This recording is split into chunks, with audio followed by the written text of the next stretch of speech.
Financera d'Assegurances patrocina Sapiens, un programa de recerca, d'anàlisi i neodivulgació, dirigit i presentat per Ferran Prat.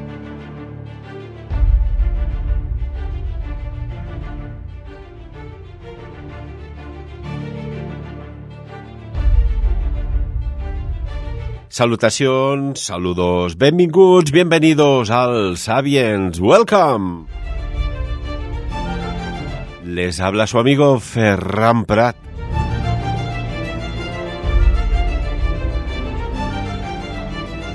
¿No os extraña esta prisa, esta rapidez, estas inversiones mega multimillonarias en investigar sobre cosas que hay en el espacio?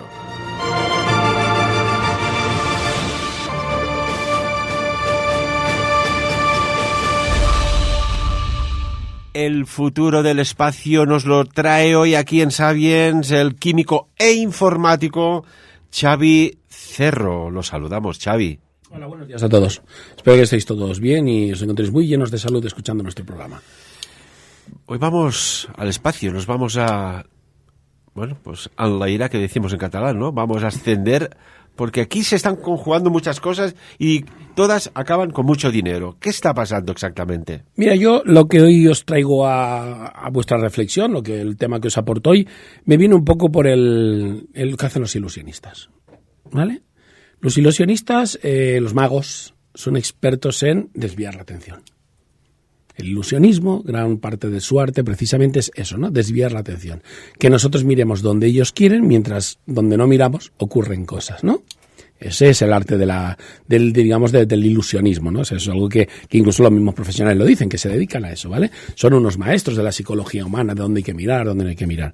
Bueno, pues estaba leyendo un poco a ver qué noticias parecieron lo importantes para el programa de hoy y me estaba allí ponderando la escalada militar que tenemos en Asia, ¿vale? O sea, la guerra comercial que tiene Estados Unidos con China ha ido un pasito más allá. Hace poquito los chinos publicaban que tenían su primer portaaviones de combate.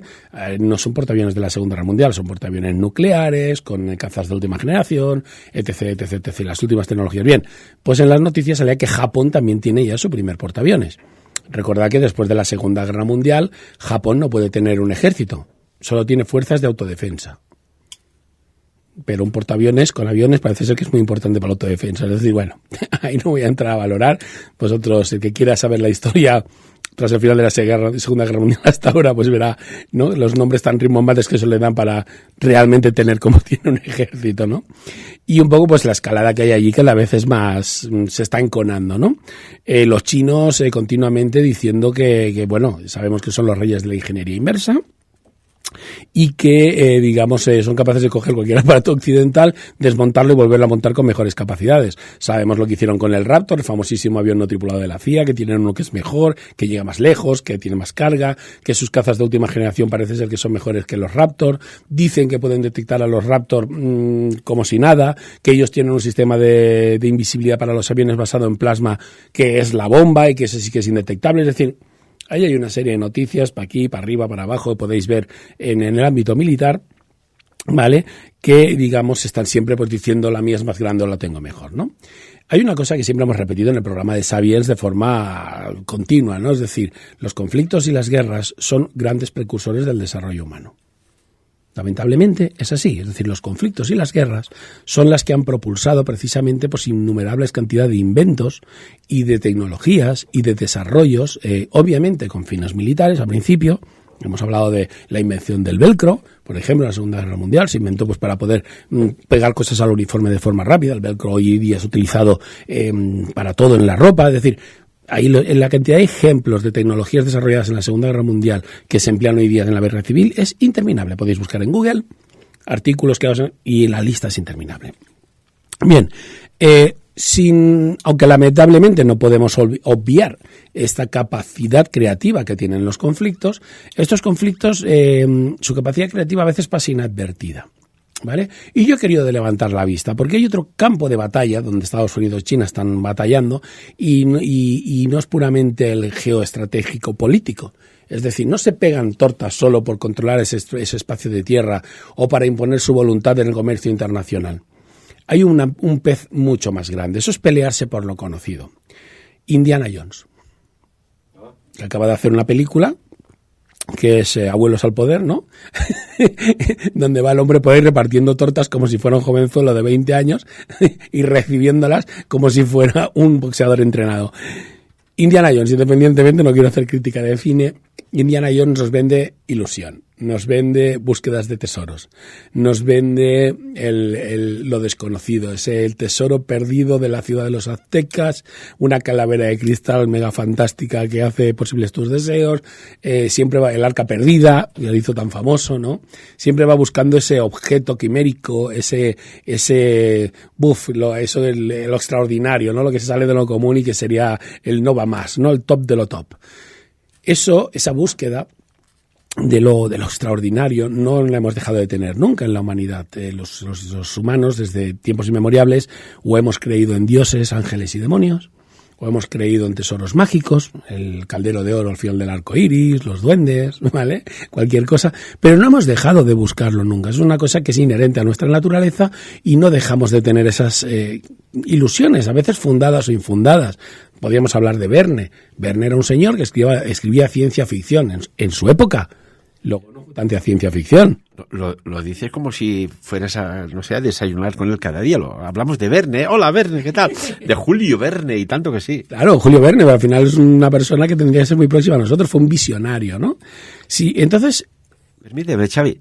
Tú sabes que para poder hablar de lo que hablaba Julio Verne en su época, y con todas sus novelas, que te diré yo que el 80% que las he analizado eran mensajes de futuro, tenía, pues lo que diríamos aquí, una colla de amics, un grupo de amigos, de gente de confianza que compartían información.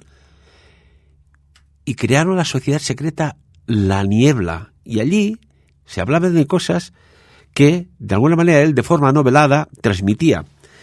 Y no me cabe la menor duda que él descubrió cómo y qué pasaba cuando uno fallecía, y en su tumba, que lo dio instrucciones expresas, que en la tumba siga dando señales y mensajes, como él sale de la tumba y asciende a otro plano, sin lugar a dudas, dimensional. Me encanta Julio Verne, este es de los nuestros. Todas estas grandes figuras visionarias, cuando pasa el tiempo, date tu cuenta, Ferran, que luego como que se mitifican y decimos de ellos como que tenían ese don o ese canal, ¿no? Para saber lo que sabían, que ahora no nos parece nada sorprendente, ¿no? Podríamos ser algo más modernos, podríamos irnos a las hermanas Wachowski, antes hermanos Wachowski, gente que ha sido pionera no solo por sus ideas, sino también por su comportamiento social, vamos a decir, han normalizado también el transgénero, ¿no? El cambiarse de sexo, cosas que son muy pioneras, cosas que eran, no sé, y ahora a nadie le sorprende, ¿no? Lo que es la disforia de género y aquellas personas que desean cambiar, ¿no? Sin embargo, ellas, fueron pioneras, ¿no? En este sentido, y sin embargo, obviamente, aparte su obra, pues no tiene ningún desperdicio, y probablemente de aquí a unas décadas se hable de Matrix, cuando estemos en la Matrix, como diciendo, mira, estos lo vieron venir, ¿no? O no, espero que no, ¿vale? Bien, hablando de todo esto, lo que quiero dejar claro es decir, vamos a dejarnos esta pincelada. La ciencia ficción a veces no está tan loca. A veces tienen claro que las cosas que dicen tienen fundamento. ¿Y por qué os menciono esto? Por el espacio. ¿Por qué vamos a hablar del espacio? Por la gran carrera que hay en el espacio. A día de hoy, ¿vale? Y quien siga la Fórmula 1 entenderá el símil, ¿no? La NASA ha dejado de ser un McLaren para convertirse en un, no sé, lo que eran los Minardi o un Jaguar ahora o cualquier cosa, ¿no? Y los que están por delante son los chinos. Los chinos quizás sean los primeros en mandar al espacio, volver a la Luna, programa que tenía la NASA, como dos grandes objetivos tenía la NASA, próximamente volver a la Luna con una mujer y ir a recoger las piedras que el rover de Marte recogió para ver qué hay en Marte. Son dos misiones muy importantes. Y vuelvo a repetir, ir a la Luna con una mujer. ¿Por qué con una mujer? ¿Vale? Y os preguntaréis, bueno, obviamente, pues para dar equidad, ¿no? Para que veamos que nuestra sociedad ha progresado y que las mujeres también pueden estar en el espacio. No, va más allá, que lo sepáis, va más allá. Necesito saber cómo se comportan los ovarios de una mujer en el espacio. Estaríamos hablando de fecundación. Estamos hablando de explorar la viabilidad de reproducirnos en el espacio. Si no mando una mujer allá arriba, ¿vale? A un viaje largo, para ver su comportamiento menstrual y de sus ciclos y demás, no sabremos si siquiera esa posibilidad existe. o a partir de qué punto tengo que partir para que eso sea factible. Así que obviamente el hecho de mandar a una mujer, aparte de que obviamente es obvio que nuestra sociedad ya entiende que la representación el género no debería ser un condicionante para hacer ninguna de estas tareas donde ni hombres ni mujeres tienen ventaja, ¿vale? Obviamente es muy importante estudiar el comportamiento del sistema reproductivo de las mujeres en el espacio. El de los hombres ya se ha estudiado, porque ha habido muchos hombres en el espacio, con larguísimas duración, prácticamente 1 año, y ya se han hecho estudios médicos para saber cómo eso afecta a la producción de esperma, por ejemplo. ¿Vale? Pues hay que ver, obviamente, la otra parte. Ahora hay que intentar meter a una mujer en el espacio 1 año y a ver qué pasa, como mínimo para saber si nuestra especie va a poder reproducirse de forma natural fuera de la gravedad terrestre. ¿Vale? Eso es una de las cosas que es importante. Y la otra, ir a buscar los pedrolos de Marte. ¿Por qué ir a buscar los pedrolos de Marte? Por una razón muy sencilla, porque sabemos que en Marte hay vida. Hay bacterias, hay microorganismos, probablemente, hay restos de agua y probablemente haya vida. Entonces, un organismo que sea de otro planeta, sin entrar en paranoias de que se va a multiplicar y acabar con nosotros, podría darnos otra, digamos, una puerta, una vía nueva en el estudio genético del desarrollo de la naturaleza o de la vida, por así decirlo, ¿no? Por lo tanto, es muy importante. Pero hay otro factor muy importante que no se menciona tanto ni en las noticias de los proyectos de la NASA ni de las chinas, que son los talleres orbitales.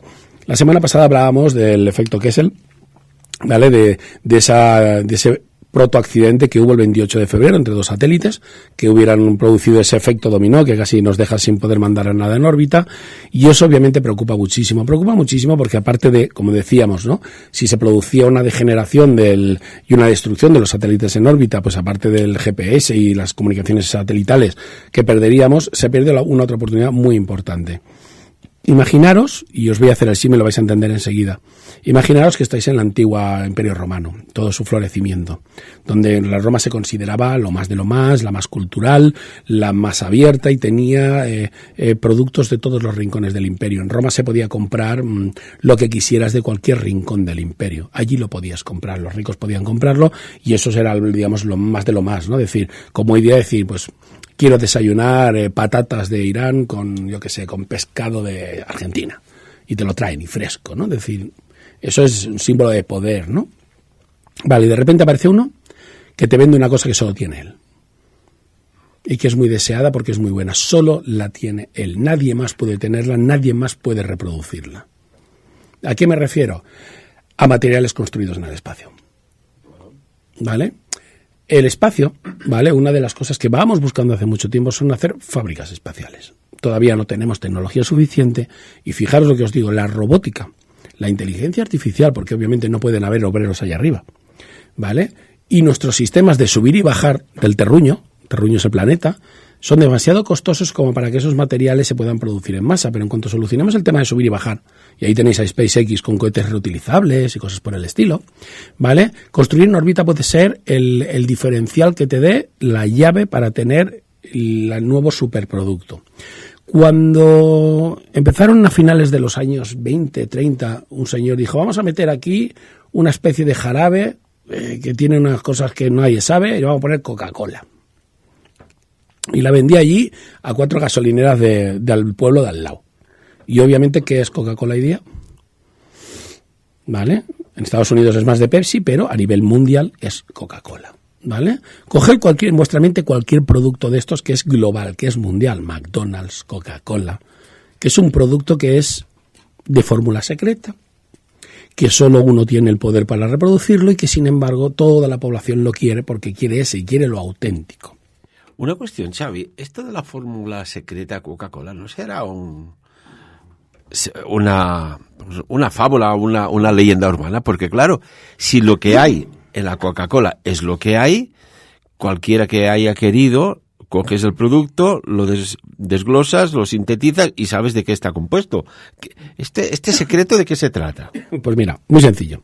Y aquí te podré responder porque mi formación química me habilita para ello. Por eso te pregunto. Porque saber la composición de un líquido, de un producto, de una sustancia, no te permite saber cómo se construye o cómo se hace. Es decir, no se puede desmontar. O sea, ¿cómo juntas tú esas moléculas o esas cadenas químicas para que se conformen de esa manera? Podrías probar millones y millones de veces hasta conseguirlo. Quizás con la IA ahora ¿vale?, consigan desvelar. Pero por ahora es un secreto real, guardado en una caja fuerte en la planta principal de Coca-Cola en Estados Unidos, de las cuales solo me parece 1 o 2 personas tienen la llave y se necesitan que estén las 2 para saber la fórmula. La fórmula no es la composición, es cómo, cuánto tiempo y en qué condiciones juntos esos elementos para que den ese sabor. Porque en química, cualquier reacción química, lo que es importante es temperatura, presión y tiempo. Esos 3 factores, a qué presión, a qué temperatura y cuánto tiempo permito que esa reacción esté en marcha, es lo que va a determinar exactamente el producto final de un resultado. Es decir, nosotros echamos sal al agua y no se diluye inmediatamente. Vosotros veis que la sal cae, ¡boom!, pegote al fondo. Ahora, si empiezo a remenar, la sal va desapareciendo, ¿verdad que sí? Se va diluyendo. Requiere de un tiempo. Bien, pues obviamente si probáis el experimento con agua muy fría o con agua muy caliente, veréis cómo cambia y que la reacción va a velocidades muy diferentes. Bueno, pues eso aplicarlo a un proceso complejo donde intervienen no agua y sal, 20 o 30 elementos que encima tampoco sabes en qué orden se colocan. Porque, y aquí cualquier cocinero nos lo dirá, ya que la Coca-Cola es un artículo de consumo, de alimentación, cuando haces un sofrito, ¿importa el orden en el que se echan los productos? Cualquier cocinero nos dirá, sí, mucho, tú no puedes tirar esto antes de tirar lo otro. Claro. Bien, pues ahí tenéis la respuesta. Puedes analizar el sofrito, puedes saber lo que lleva, pero no puedes saber de dónde sale, porque a lo mejor lleva un sulfato o lleva algo que puede salir de un pimiento o de un tomate o de un pepino. ¿Qué es lo que le has echado? Los 3 tienen ese producto químico, pero ¿qué le has echado tú? Es que es curioso, ¿no? Incluso que hoy día que se filtran conversaciones de altísimo rango, en el campo que sea, que no se haya filtrado la composición de la Coca-Cola por un trabajador, por un directivo enfadado o algo. Esto incluso es curioso. Claro. Se les paga mucho dinero a esta gente por los contratos de confidencialidad, claro, ¿eh? Muchísimo. Normal. Pero es más, es decir, las demandas, y en Estados Unidos sabéis que es país de demandas, la demanda a la que se enfrentaría si divulgara ese secreto, con todo el dinero del mundo no la pagas. Con todo el dinero del mundo no la pagas, la demanda a la que te enfrentas. Es decir, no sale a cuenta. Si ya me están pagando una morterada por callar la boca, ¿para qué me voy a arruinar por decirlo? Es que es tontería, ¿no? Además, incluso probablemente alguien haría una Coca-Cola exactamente igual y daría igual porque lo que nos gusta es la que va etiquetada con el producto original. Como decía, productos únicos, productos exclusivos. Bien, telas, metales, cualquier producto sintético fabricado en el espacio, como hay microgravedad, es decir, hablando del ejemplo de la sal, ¿no? Agua fría, agua caliente. Pues si pudiéramos construir los tejidos de nuestra ropa, pero en unas condiciones muy diferentes, probablemente la ropa tendría unas características o unas, sí, diferentes a las que tenemos actualmente. O podríamos hacer un tipo de ropa que aquí no se puede hacer. Porque deciros una cosa, el ejemplo de la sal, yo intento siempre haceros el ejemplo práctico, ¿vale? Imaginaros la sal, yo tiro la sal en el vaso de agua, ¿y qué hace la sal? Se va al fondo, ¿no? Directamente, ¡pum! Y yo tengo que remenar para repartirla. ¿Y si estuviéramos en el vacío? ¿Dónde iría la sal? No se iría al fondo porque no hay gravedad. A lo mejor se queda flotando en el aire. O se queda pegada y totalmente aislada y no se mezcla. Aunque la sal se diluya en el agua y allí no se mezcla. Es decir, las posibilidades que nos ofrece el espacio con su microgravedad para la construcción de todo es como si de repente, y fijaos lo que voy a decir, todos los procesos de fabricación de todos y cada uno de los productos que se hacen en este planeta, y digo todos desde plantar lechugas, hacer una comida, fabricar un jersey, ¿vale? Fundir acero para hacer cuchillos. Todos los procesos se pudieran hacer de nuevo con otras reglas. Todos. Porque estuviéramos en el espacio. Y de repente resulta que lo que aquí hacemos, que sale A, allí sale B. Y ese B no se destruye por traerlo a la Tierra. ¿Qué pasaría si un cuchillo estuviera forjado en el espacio? ¿Qué pasa? No lo sabemos. ¿Qué pasaría con una comida hecha en el espacio? ¿Qué pasaría con un jersey hecho en el espacio? ¿Qué pasaría con metales estructurales para una estructura de un avión, de una casa, hechos en el espacio? O Xavi, lo que decíamos antes, ¿qué pasaría si una mujer es fecundada en el espacio? Por ejemplo, obviamente tenemos un montón de incógnitas, ya hemos llevado muchos ratones, ¿eh? Ya sabemos que esos ratones se han reproducido en el espacio y hay estudios y obviamente se han hecho paralelismos. Lo que está claro que nadie experimenta con humanos sin haber experimentado primero con todo tipo de bicharracos. ¿Vale? Pero obviamente el ratón, lo que no se le puede hacer después es una entrevista y decirle, bueno, ¿cómo te encuentras? ¿Vale? El humano se supone que es un ser inteligente y obviamente es mucho más delicado ese tema, ¿no?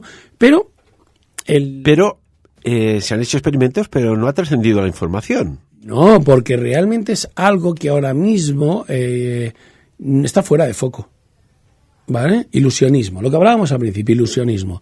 ¿De qué te sirve que yo a la sociedad le diga que estamos estudiando la reproducción en el espacio? Te entra un canguelo y dices, ya estáis preveyendo de que nos vayamos por ahí a reproducirnos por el espacio porque aquí no, ¿me entendéis? Es decir, todos son posibilidades, desde luego que sí, pero en el daros cuenta, ahora están remitiendo en uno de estos grandes canales de streaming, han hecho un estreno fantástico, yo lo he visto, Fallout, ¿vale? Basado en el juego de Bethesda, uno de los juegos más míticos de las últimas décadas, Fallout, ¿vale? Y han hecho la serie, ¿vale? Yo la aplaudo, para mí es fantástica como está llevado el videojuego. Y va básicamente, para el que no sepa de qué va esto, va de un apocalipsis nuclear, ¿vale? Toda una estética de los años 40, 50, y donde meten a la gente en refugios y pasan cosas. Y hay una especie de entorno Mad Max en el exterior, con gente de los refugios en el interior. Y todo no es lo que parece, es bastante oscuro y bastante desagradable, ¿no? Que quieren interesarse más, pues bueno, lo buscáis. En esta misma serie ya habla de las grandes corporaciones, que al final son las que... ¿vale? Tiene un poco de responsabilidad de todo el follón nuclear, pero que digamos que todas están preparándose para las eventualidades. Recordad aquella fiebre que hubo en el mundo cuando la Guerra Fría, con la gente construyéndose los búnkeres, porque la amenaza nuclear era algo palpable, estaba ahí. La crisis de los misiles de Cuba era algo que podía desencadenarse en cualquier momento. Ahora esto se ha enfriado, pero el armamento nuclear sigue estando ahí. Bueno, enfriado relativamente, tal como está todo. Sí, quizás no existe esa paranoia permanente, pero el armamento está ahí. Digamos que nos hemos acostumbrado a vivir a la sombra de los misiles nucleares. Y nos hemos autoconvencido de que nadie va a estar tan tarado como para utilizarlos. ¿Vale? Obviamente, si la humanidad fuera responsable, hubiera pedido, no, los quiero todos desmantelados por si existe ese tarao.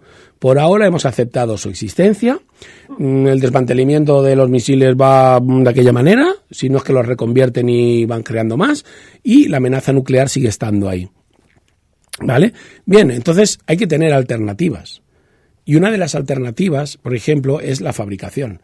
Si yo tuviera, imaginaros, eventualmente un conflicto, ¿vale?, que no trasciende al espacio, ¿vale?, en la Tierra, donde grandes zonas, recordad que en las zonas de producción industrial son las primeras que son atacadas siempre cuando un país ataca a otro, ¿vale? Centrales de energía, como ha pasado en el reciente conflicto de Irán y Israel, donde se atacan, digamos, estructuras estratégicas, como es la energía, la producción.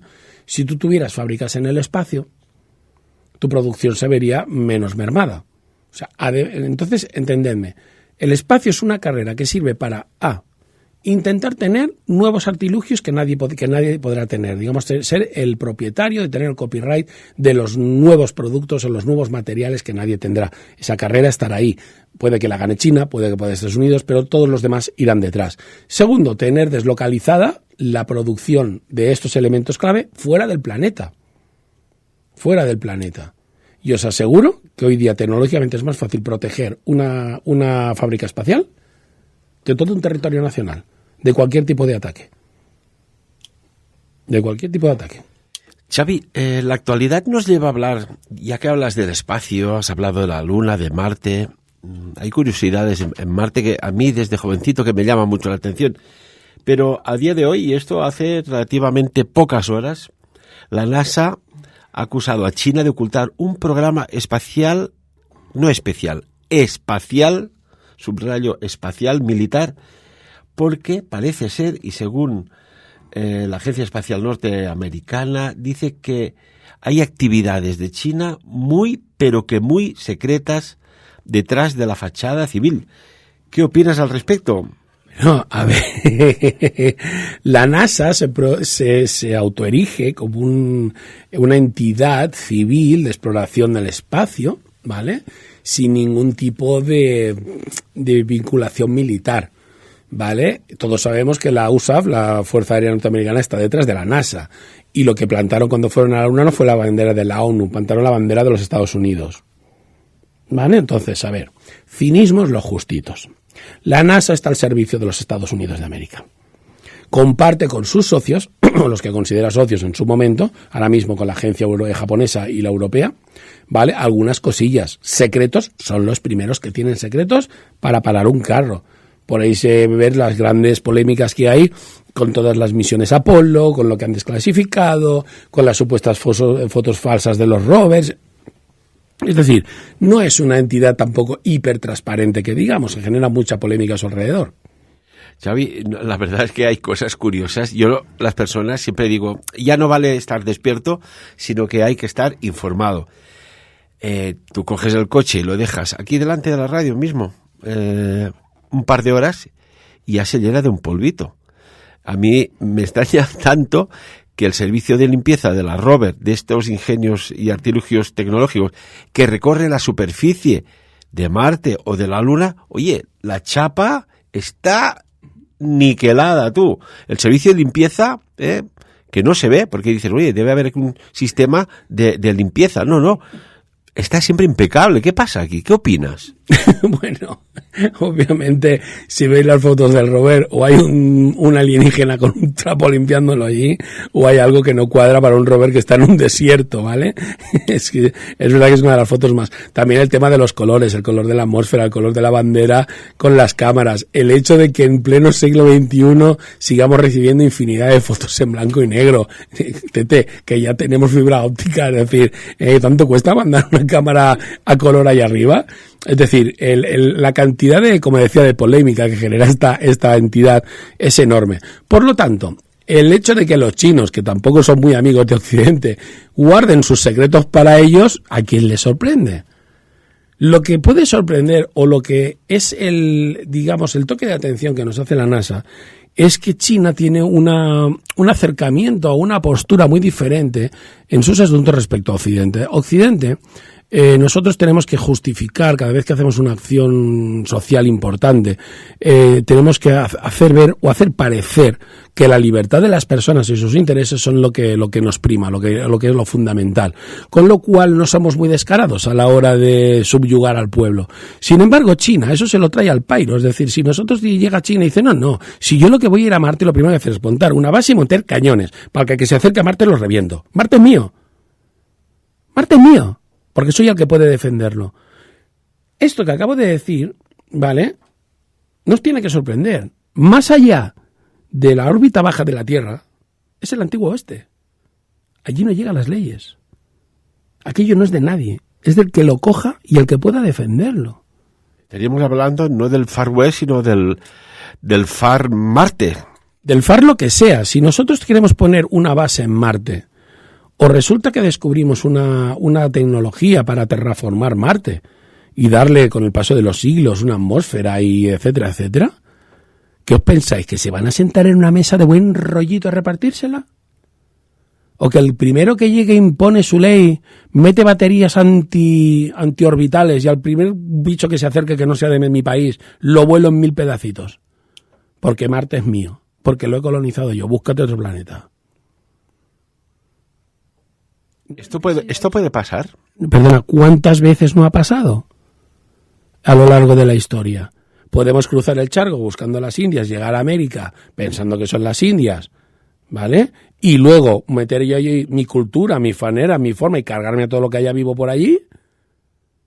Estoy hablando del descubrimiento de América, y tenéis ejemplos a lo largo de la historia. Todo. Bueno, simplemente en la época de la conquista del oeste, ¿no? Cuando los colonos iban entrando a Estados Unidos, bueno, aún no era Estados Unidos, que habían sus tribus, sus costumbres, los apaches, los comanches, los pies negros, los hurones, todos. Ellos vivían en su mundo, en su vida, y oye, fueron literalmente reventados. Si la humanidad nos enseña que la palabra colonizar ya implica una toma de posesión de esas tierras, normalmente por la fuerza si hay algo que me lo impide, ¿vale? Y hemos demostrado que a lo largo de la historia no hemos tenido ningún reparo en cargarnos a nuestros semejantes, porque aquellas tierras ahora eran mías. De hecho, sigue a día de hoy en Oriente Medio el conflicto de esa colonización por la fuerza, no vamos a entrar en más detalles, ¿vale? Mira, tenemos visita fuera del estudio. Sí. Hola. Unos jovencitos aquí que hemos saludado. Disculpad, y disculpa, Xavi, pero estamos a pie de calle y hace gracia. Sí, hoy es día de Sant Jordi, tradición catalana, donde por una leyenda muy antigua, ¿vale? Donde un pueblo dio en sacrificio a una princesa a un dragón, el caballero San Jorge apareció por allí, le clavó la lanza al dragón y de la sangre del dragón brotaron unas rosas. Liberó a la princesa y el día 23 de abril es tradición en las tierras catalanas de regalar una rosa a las mujeres a las que quieres y ellas te deberían regalar un libro. Vale, también es el día del libro en Cataluña, para que nos culturicemos un poco y dejemos de ser tan cavernícolas. A día de hoy esto está muy mezclado. Mi mujer prefiere que le regale el libro. Lo tiene clarísimo. Siguiendo con el punto que le habíamos dejado. Tú me decías, lo comparabas con el antiguo oeste, ¿no? Es decir, no hemos tenido ningún reparo en acabar con nuestros semejantes para colonizar y tomar posesión de unas tierras. Ahora que no hay que matar a nadie, que simplemente es coger el espacio y defenderlo para que no venga otro y te lo quite, haremos lo mismo. La humanidad, de aquí a que eso suceda, debe evolucionar lo suficiente, como por ejemplo pase algo como que desaparezcan los estados. Como de repente la humanidad sea un gobierno global y mundial. Al igual entonces sí que nos dará igual defendernos porque ya no habrá banderas que defender. Mientras eso no ocurra, mientras las naciones existan, existirán los nacionalismos. Y como el esfuerzo económico y humano y social es de ese país que es el que ha llegado, pues no está dispuesto a compartirlo con nadie. Recordad lo que fue el descubrimiento de América. Los reyes españoles, como fueron los que patrocinaron el invento, la excursión, pues obviamente querían todo el rédito para ellos. Y cuando llegaron los otros dijeron, hombre, ¿qué has descubierto esto? Pues ahí tenemos los bucaneros ingleses intentando robar lo que los españoles robaban allí y esas cositas, ¿no? Los corsarios también. Es decir, al final, el que llegó allí no fue con ánimo de compartir nada y cada isla del Caribe sabéis que era de una nación. Jamaica era de los ingleses, Cuba era de los españoles, etcétera, etcétera, ¿no? Pasará lo mismo, el espacio se lo repartirán pues un poquito como la Antártida. Fijaros, es decir, tenemos otro territorio en la Tierra, que allí no hay nada más que hielo, prácticamente, y algunas focas en la costa de tanto en tanto, y sin embargo está repartido como si fuera un quesito. Pero repartido de tal manera que, ojo, que no se te ocurra poner tú una caseta en la porción de quesito que no te toca, porque el país en cuestión te van a decir, que esto es mío. Y, pero tío, eso es un cacho de hielo que nadie quiere, allí no hay nada. No, está repartida la Antártida. Y podéis ver en el mapa cuál es la distribución administrativa de la Antártida. Partido como si fueran los quesitos del Trivial Pursuit. ¿Y para qué quieren ese trozo? Da igual, ¿para qué lo quieren? Es mío y punto.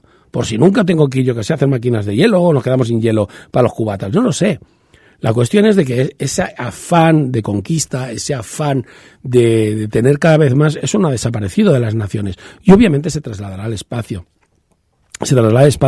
No en la órbita baja, donde cada uno ha puesto los satélites un poquito como le ha dado la gana, y luego pasan cosas como lo que hablábamos la semana pasada, de que casi se estrellan unos con otros, pero sí cuando hablemos ya de cosas más serias, como órbitas altas, los puntos de Lagrange. Eso es súper importante. Hay 5 puntos de Lagrange. Esos puntos, los puntos L1, L2, L3, así. Son las vértebras. Sí, son, y lo podéis buscar en Google, es muy interesante, ¿eh? Son los puntos donde la relación de fuerzas de atracción entre la Tierra, el Sol y la Luna suman 0. Eso es bueno, ¿eh? ¿Qué significa? Que cualquier objeto que yo ponga en ese punto se mantendrá siempre en ese punto sin moverse y sin necesitar energía. Todos los aparatos que están en órbita, todos, sin excepción, necesitan motores. Por eso tienen paneles solares y necesitan motorcillos para mantenerse en la órbita en la que están. Si esos motores fallan o se quedan sin energías, cuando la órbita se degrada y se acaban quemando con nuestra atmósfera. Entonces cualquier cosa es como tener un coche que no puedes pararlo nunca una vez lo subes allá arriba. Porque como se quede o se le cale el motor, se va a destruir con la atmósfera. Menos en esos 5 puntos. En esos 5 puntos, que son los primeros que se van a conquistar, lo que tú pongas ahí se mantendrá forever, sin necesidad de energía. Una estación espacial allí, una fábrica, están más lejos que la ISS, obviamente, la Estación Espacial Internacional, serían ideales. Ahora mismo no son muy útiles, ¿por qué? Porque están muy lejos de los cinturones de Van Allen de la Tierra y la cantidad de radiación solar que reciben es mortal y enorme. En cuanto tengamos unos escudos lo suficientemente buenos como para protegernos de las llamaradas solares, los podríamos incluso habitar. Ferran se ha quedado ahora. No, es que esto... Sí, no, porque me haces recordar, Xavi, me haces recordar.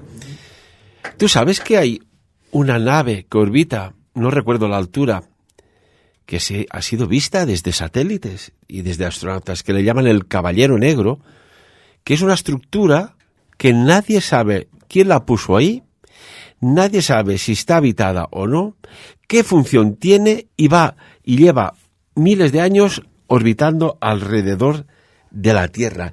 ¿Qué es esta estructura? Podría ser cualquier cosa, porque de hecho incluso podría ser un fragmento de meteorito que se ha quedado atrapado en una órbita y obviamente, como hablábamos la semana pasada, atrapar cosas que van a 15 kilómetros por segundo, pues no es muy sencillo, ¿vale? Para sincronizarte con él y alcanzarlo y a ver qué es realmente, ¿no? De cerca, con lo cual solo tenemos fotos que las podéis encontrar en internet, que sí, parece el caballero negro porque parece la pieza de ajedrez del caballo, ¿vale? Y además es oscura.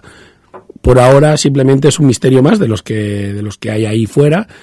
No necesariamente tiene que ser algo excepcional, porque la Tierra pues capta cantidades de basura espacial y de meteoritos continuamente, de diversos tamaños, ninguno en plan apocalíptico, y puede ser que se haya quedado ahí atrapado y que tenga una forma muy peculiar, porque el espacio, pues al no haber atmósfera, los golpes, las fricciones y demás pueden hacer que los asteroides tengan formas muy divertidas, ¿no? Estoy mirando aquí la fotografía de la NASA, que ya hizo del Caballero Negro, Black Knight, en 1998, y bueno, claro, aquí puede ser un desecho de una nave, un resto de una nave, un satélite de construcción humana, un satélite, curiosamente, que podría ser de construcción no humana. Lo que parece es que está allí, bueno, pues como en modo observador, ¿no? ¿Te imaginas que tenemos ahora que se quiere monitorizar todo, ¿no? El carnet, un carnet digital para controlarlo todo, que la propia Tierra ya tenga un satélite que vaya dando información a no se sabe quién ni por qué de todo lo que ocurre en el planeta Tierra, porque si no, ¿por qué no se acercan y miran qué es o qué hay? Muy costoso porque, como decía, tú puedes tener objetos en órbita, pero acercarte a ellos y se mueven a alta velocidad es una maniobra muy delicada y muy peligrosa, porque si te equivocas, te acercas demasiado. Fijaros el drama, ¿no? Del efecto que es el que decíamos la semana pasada, porque pasaron a 20 metros. Claro, no sabes, hay que estudiar muy bien ese objeto. El problema que hace ese objeto es que parece ser que además la composición metálica que tiene lo hace difícil el rastreamiento, con lo cual es difícil de detectarlo continuamente para saber hacia velocidad, posición y vector de forma continua. Algo tiene. Los puntos de Lagrange, si lo miráis, ya para terminar sobre el punto de tal, realmente los únicos que nos implican serían el L1 y el L2. ¿Vale? Hay 5 puntos de Lagrange, están repartidos. Si montáis un sistema ponéis el Sol, la Tierra y la Luna más o menos en línea, ¿vale? Uno estaría detrás del Sol, es decir, la Tierra está aquí, pues ir al Sol, pues al otro lado, allí habría uno. 2 más estarían como en un ángulo de 90 casi a los 2 lados del Sol, siguiendo la órbita terrestre, bastante lejos. Y luego los 2 más importantes son el L1 y el L2, porque uno está justo entre la Tierra y la Luna, está justo entre los dos, y el otro justo detrás de la Luna, en la cara oculta de la Luna. ¿Vale? Entonces, esos 2, el L1 y el L2, el L1 sería el más práctico, obviamente, conquistar ese punto para poder tener fábricas o demás, porque es el único punto que está entre la Tierra y la Luna, que siempre estará ahí, y que sin tener que llegar a la Luna podríamos subir y bajar mercancías, y el L2, que está detrás de la Luna, sería un punto muy bueno, porque como la Luna siempre nos ofrece la misma cara, ¿vale? Sería un punto que estaría escudado de toda la radiación electromagnética de la Tierra, y para hacer estudios del espacio profundo y demás sería un punto más que ideal, o para hacer misiones de espacio profundo, cosas por el estilo. Pero realmente de los 5 que he mencionado, el L1 va a ser porque va a haber tortas por ese, pero segurísimo, en cuanto tengamos escudos contra las llamaradas solares eficientes. ¿Por qué? Porque será el primer punto que tenemos que colacionar, es el primer escalón, y muchos científicos ya lo dicen, es el primer escalón de la conquista del espacio. Si no conquistamos nuestra órbita, no podemos conquistar y vivir en la Luna. Y si no vivimos en la Luna, no podremos vivir en Marte. Y si no podemos vivir en Marte, no podremos ir ni a Encelado, y me entendéis, ¿no? Y no podremos salir nunca de nuestro sistema solar. Entonces, el L1 va a ser es la primera pieza, la primera puerta, ¿vale? La primer checkpoint de esta carrera. El primer país, un conglomerado o poder mundial que se haga con el L1 tiene las llaves de todo el futuro de la exploración del espacio por parte de la humanidad. Si es que nunca eso ocurre. Tener las llaves. Todo el mundo te tendrá que pedir permiso para pasar por el L1. Si no es que coge, como pasa en muchas obras de ciencia ficción, que les da por independizarse e ir a su película y no reconocer al gobierno de la Tierra. Aquí, obviamente, la ciencia ficción también nos ha explicado lo que hacen las sociedades cuando están aisladas, ¿no? ¿Qué les pasó a las provincias españolas cuando se debilitó el poder de los reyes españoles sobre las colonias españolas en América? ¿Qué pasó con las colonias británicas? ¿Vale? El día del té de Boston, cuando la corona británica perdía el poder y ya no podía ejercer su autoridad sobre las colonias que tenía en América del Norte. ¿Qué viene inmediatamente cuando un poder, por muy fuerte que sea, tiene las colonias lejos del centro de poder y no tiene suficiente presencia militar como para mantener el poder? Se independiza. Ni más, ni menos. Así que es apasionante cuando menos no, y hoy básicamente os quería hacer levantar la vista, porque esa carrera no ha dejado de lucharse, esa batalla. Los chinos parece ser que ya le sacan ventaja a los americanos en esta carrera, y eso nos debería preocupar. Bueno, nos debería preocupar, pienso yo, porque obviamente si estás del lado de los vencedores, pues guay, si estás de los perdedores, pues no tan guay, pero nos debería preocupar que ni para ir al espacio seamos capaces de ponernos de acuerdo, dejar de lado todas las diferencias que podemos tener en la Tierra, que yo no digo que ser tan bobo como para pensar que van a dejar de pegarse aquí por los recursos, pero es que estamos hablando del futuro de la humanidad. Y dejar el futuro de la humanidad en manos de una sola ideología, sea la que sea, porque no me parece ni bien dejarlo en manos de unos ni de otros, me parece un grandísimo error.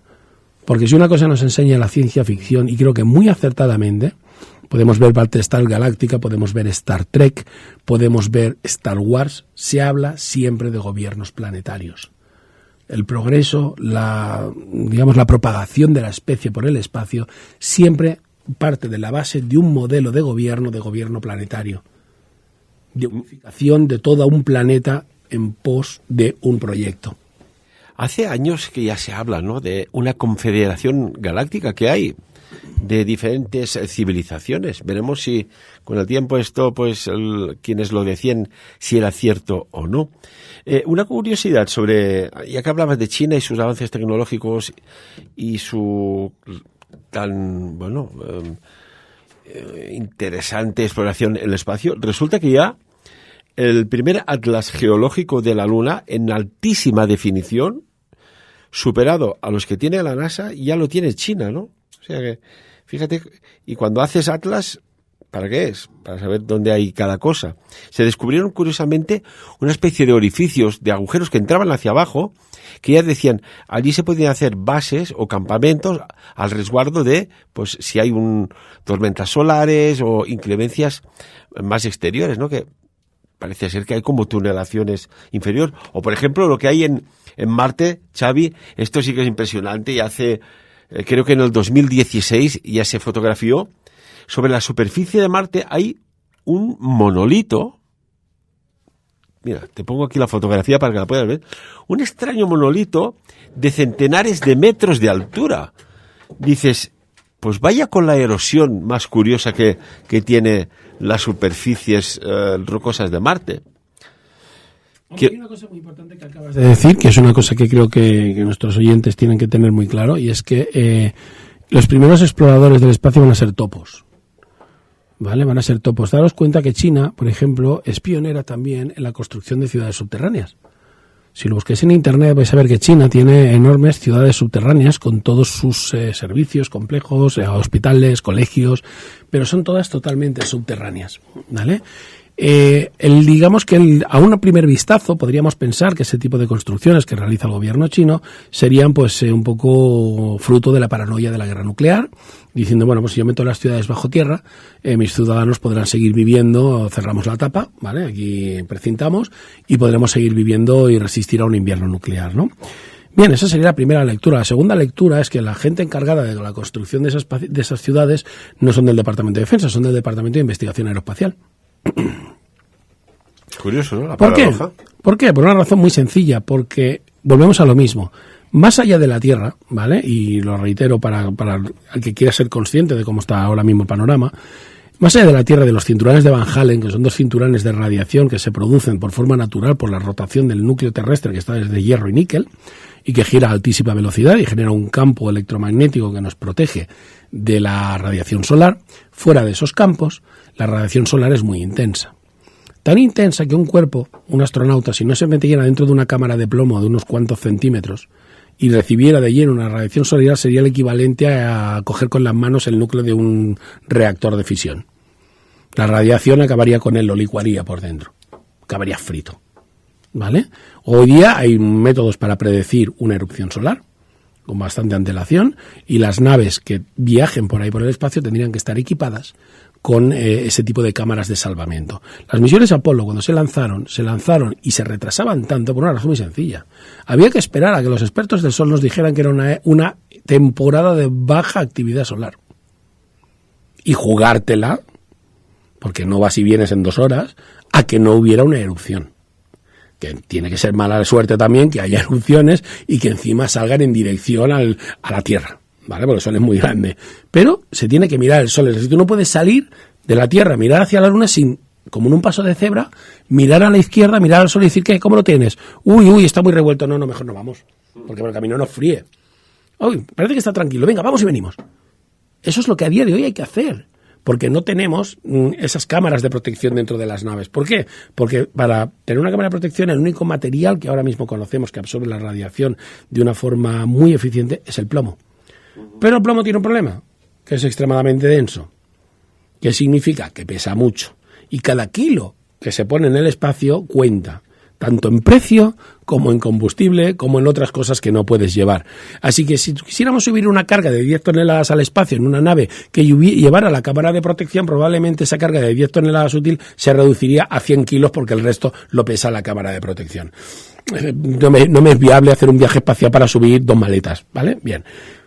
Ese es uno de los grandes problemas, con lo cual tenemos que dedicarnos a periodos de baja actividad. ¿Qué pasa cuando llegamos al lugar de destino?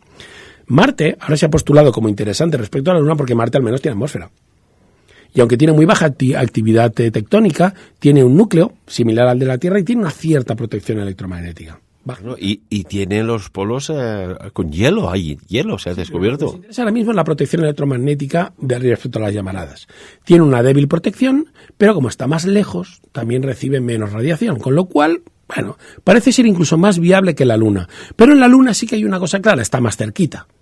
¿Vale? Tú puedes hacerte un viaje aquí a la esquina, o puedes arriesgarte e ir aquí bastante lejos, a 300 kilómetros en burra, y que en el viaje mucho más largo no te dé una llamarada por el camino. Entonces, el problema de ir a la Luna es sencillo porque como está tan cerca, puedo predecir que el Sol no haya llamarada, y llego. Ir a Marte ya tardó meses. Y en ese periodo tanta capacidad de predicción no tenemos. Como me pillo una tormenta, todos fritos por el camino. Ahora, si llegamos allí, estamos salvados. Porque allí nos podremos proteger. Por lo tanto, ahora mismo está en esas 2 vertientes, ¿no? Si es mejor ir a Marte, como dice Elon Musk, ¿vale? Jugárnosla a que no nos pille el toro por el camino, pero al llegar allí tenemos protección, o vamos a la Luna, vamos a poder predecir que no nos pillen por el camino, pero al llegar allí no nos queda otra que meternos en un agujero. Por eso lo que acabas de decir tú de esas estructuras, que son agujeros muy profundos, son, sin tener que empezar a taladrar allí y meter máquinas taladradoras, sería el primer lugar. ¿Por qué? Porque a menos que ese agujero, y veis que la rotación de la Luna es bastante especial, esté de cara al Sol, el resto del tiempo va a estar en sombra. Y si está en sombra, la radiación solar nunca me va a dar de lleno. Con lo cual es un buen sitio para esconderse, para empezar a hacer los primeros túneles. Mira que ya Ingo Swann, que trabajó para la CIA, dijo en su visión remota, que no era visión remota, sino que practicaba los desdoblamientos astrales, que en la cara oculta había una especie de civilización, véase alienígena, que tenían una gran actividad industrial. Y lo dijo trabajando para la CIA. Pero una cuestión, hablabas de bajo tierra.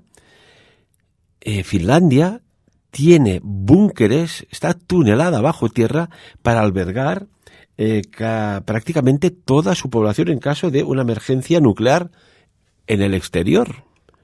Fíjate. Claro, el tercer camino sería decir, bueno, si las cosas van mal dadas, no me voy a Marte, no me voy a la luna, me convierto en un topo aquí.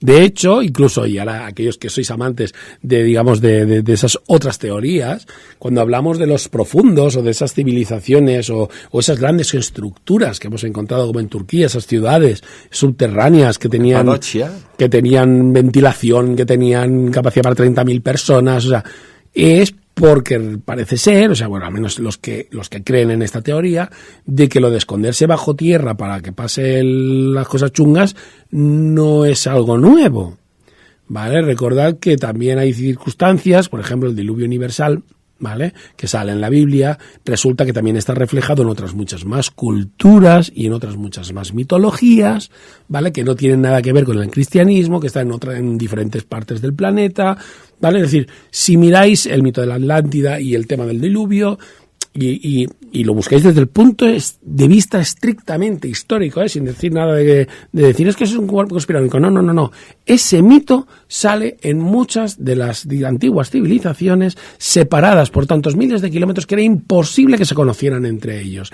Por lo tanto, solo quedan dos conclusiones. O tenemos un señor que se dedicaba a ir por todo el planeta, porque ese sí tenía una nave espacial, un helicóptero, a ir contando la misma historia por todas partes, o esa gente registró un evento o hecho que ocurrió en la Tierra en tiempos ancestrales, cada uno a su manera, sin fecharlo demasiado bien en el tiempo, porque claro, no todo el mundo tenía un smartwatch para saber bien la hora y el día, pero que realmente algo hubo que hizo que todo el mundo tuvo que registrar ese evento. Si ese evento ocurrió realmente, ¿cuánta gente no sobrevivió precisamente en agujeros, cuevas, etcétera, etcétera? Es decir, no es algo nuevo. ¿Qué hacen los animales cuando van mal dadas? Buscan un agujero. ¿Cuál es la teoría después de la extinción de los dinosaurios por el gran meteorito? ¿Quiénes sobrevivieron? Los mamíferos. ¿Porque estaban escondidos dónde? En agujeros. Cuando un Tyrannosaurus Rex, pues obviamente en una madriguera no tenía. Mira, el cocodrilo, el caimán sobrevivieron porque su hábitat era, pues eso, agua, charco y barro. Una cosita, antes has hablado del plomo para la radiación. No tiene nada que ver con lo que estamos tratando, pero sí con el plomo. El féretro de la ya difunta reina de Inglaterra, Isabel II, es de roble, pero está forrado de plomo. Xavi, ¿por qué? ¿Qué explicación? El por qué no lo sé, pero que las propiedades químicas del plomo son muy claras, es decir, solo le diferencia un protón del oro. Claro, de ahí viene lo del mito de la piedra filosofal, ¿vale? Donde que era algo que realmente en alquimia, que la alquimia era esa protociencia que intentaba entender la química y quería transformar el plomo en oro, porque realmente solo hay un protón de diferencia. Si tú quitas un protón, pues ya tienes una cosa, tienes la otra, ¿no? Entonces, el plomo lo que tiene es muy tóxico, lo primero, es extremadamente tóxico para el cuerpo humano, pero es un escudo el más eficiente que tenemos contra la radiación electromagnética. ¿Vale? Es para lo que sirve, es decir, es radiación electromagnética. El por qué no lo sé, no lo llego a aventurar, porque si tú quieres preservar el cuerpo momificado de la monarca durante mucho tiempo, lo puedes poner en un féretro de aluminio, de titanio, cualquier cosa que esté sellado y sobre todo que no se oxide, ¿vale? El plomo también tiene un bajo índice de oxidación, pero el plomo concretamente, la única cosa que evita es la protección de las ondas electromagnéticas, es decir, si le hago una radiografía, no veo lo que hay dentro. Solo veo el cuadrado. Ah, amigo mío. Ahí. Pausa. Escaneo, no veo nada. Da pausa ahí. Nos tenemos que ir, Xavi. El plomo serviría, y lo dejo ahí para aquellos que os gusta pensar, para que nadie pueda saber lo que hay dentro, sin abrirlo. Ahí estamos. Xavi, ¿sabes que nos están escuchando desde Caracas, Venezuela? Un buen amigo que se llama Humberto Moral. Humberto, un abrazo desde los estudios de Radio Valira. Un saludo desde aquí, Humberto. Xavi Cerro, como siempre, nos sorprendes, nos encanta, nos haces que esas neuronas que a veces pueden estar en modo descanso, pausa, relajaditos, se pongan a vibrar y se animen, que eso es bueno. Gracias por ilustrarnos de esta manera, amigo mío. Gracias a todos vosotros y un abrazo muy fuerte para todos nuestros oyentes. Hasta la próxima, chicos. Y de todo lo ha dicho aquí, que no ha sido poco, Madre mía, espero que hagáis una buena síntesis, hagáis un extracto como se merece, porque la información, lo que hemos dicho hoy, dentro de unos años. Y como siempre lo que decimos en Sapiens, acaba sucediendo. Dicho esto, que cada uno saque sus propias conclusiones.